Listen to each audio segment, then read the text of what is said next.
আমাদের স্কুলের প্রধান শিক্ষক ভবতোষ মণ্ডলের নেতৃত্বে চৌধুরীহাট বিবেকানন্দ বিদ্যামন্দির স্কুলের শিক্ষক শিক্ষিকা, শিক্ষাকর্মী ও ছাত্রছাত্রীরা এবং হালিমার সহপাঠীরা আজ এক নীরব প্রতিবাদের মিছিলে অংশগ্রহণ করেন। ষষ্ঠ শ্রেণীর 11 বছর বয়সী শিক্ষার্থী হালিমার মর্মান্তিক মৃত্যুর ঘটনায় গভীর শোক প্রকাশ করে তারা দোষীদের ফাঁসি এবং ঘটনার সঠিক ও নিরপেক্ষ তদন্তের দাবি জানায় এবং হাতে প্রতিবাদী বার্তা নিয়ে শিক্ষক, শিক্ষার্থী ও সহপাঠীরা নীরবে রাস্তা ধরে হেঁটে চলেন।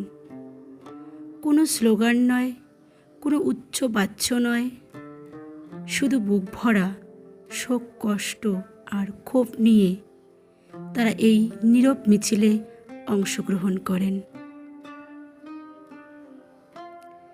মিছিলে অংশগ্রহণকারীদের একটাই দাবি, যে বা যারা এই নৃশংস ঘটনার সঙ্গে জড়িত তাদের যেন কোনোভাবে ছাড় দেওয়া না হয়।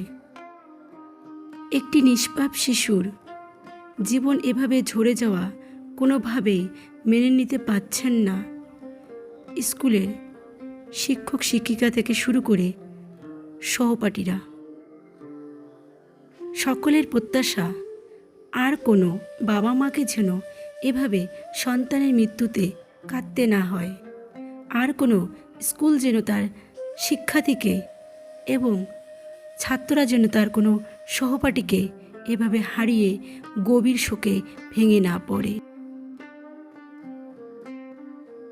নীরবতা, শোক এবং ন্যায় বিচারের প্রত্যাশা নিয়ে এগিয়ে চলে এই প্রতিবাদ মিছিল।